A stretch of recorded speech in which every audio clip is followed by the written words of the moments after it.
कब तक, आखिर कब तक किसी मां की गोद सूनी होती रहेगी? कब तक किसी नई नवेली दुल्हन की सुहाग उजड़ता रहेगा?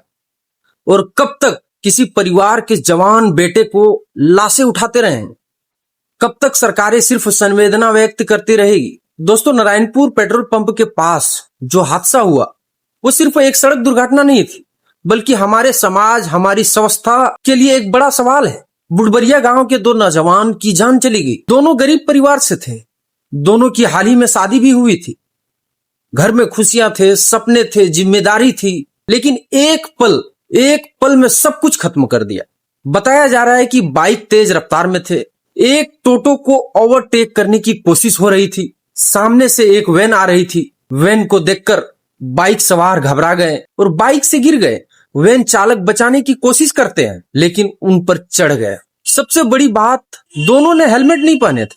हादसे के बाद हमारे झारखंड के स्वास्थ्य मंत्री डॉक्टर इरफान अंसारी पहुंचे, परिवार से मिले, दुख जताया, संवेदना व्यक्त की और फेसबुक पर लाइव वीडियो चलाया। लेकिन मेरा सवाल सरकार से है, क्या हर हादसे के बाद सिर्फ संवेदना व्यक्त करना ही सरकार की जिम्मेदारी है? क्या संवेदना से किसी मां की बेटा वापस आ जाएगी? क्या संवेदना से किसी पत्नी का पति लौट आएगा? क्या संवेदना से किसी गरीब परिवार की टूटी हुई जिंदगी फिर से बच जाएगी?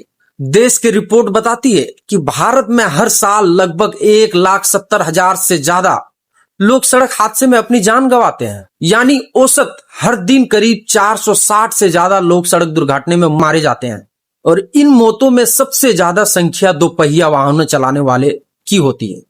सोचिए, हर दिन 460 घरों पर मातम होता है, हर दिन सैकड़ों बच्चे अनाथ हो जाते हैं, हर दिन कई महिलाएं विधवा हो जाती है। फिर भी सवाल वही है, आखिर कब तक? मेरा सवाल सरकार से है, कहां है सड़क सुरक्षा के बड़े अभियान? कहां है तेज रफ्तार पर सख्त नियंत्रण? कहां है नाबालिग और बिना लाइसेंस गाड़ी चलाने वालों पर कार्रवाई? क्यों गांव-गांव में सड़क सुरक्षा की शिक्षा नहीं दी जाती?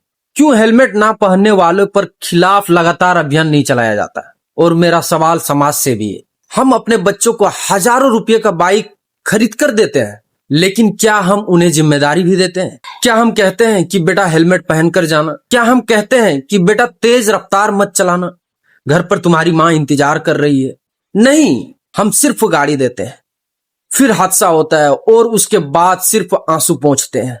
दोस्तों, तेज रफ्तार कभी बहादुरी नहीं होती, गलत ओवरटेक करना समझदारी भी नहीं होती, बिना हेलमेट चलाना आजादी भी नहीं होती, बल्कि अपनी जिंदगी के खतरे में डालना है। आज बुडबरिया के दो घरों पर चूल्हा नहीं जलेगा, आज दो माओं की आंखें अपने बेटों को ढूंढेगी, आज दो पत्नियों अपने जीवन साथी का इंतजार करेगी जो अब कभी वापस नहीं आएगा। इसलिए आज जरूरत है सिर्फ संवेदना की नहीं, जरूरत है सख्त कानून की, जरूरत है जागरूकता की, जरूरत है जिम्मेदारी की, और जरूरत है कि यह समझे कि सड़क पर की गई एक छोटी सी गलती पूरी परिवार की जिंदगी बदल सकती है। दोस्तों, आइए हम संकल्प लेते हैं, हेलमेट पहनेंगे, तेज रफ्तार से बचेंगे, गलत ओवरटेक नहीं करेंगे और अपने बच्चों को सिर्फ गाड़ी नहीं बल्कि जिम्मेदारी भी देंगे, क्योंकि संवेदना से ज्यादा जरूरी हादसों को रोकना है।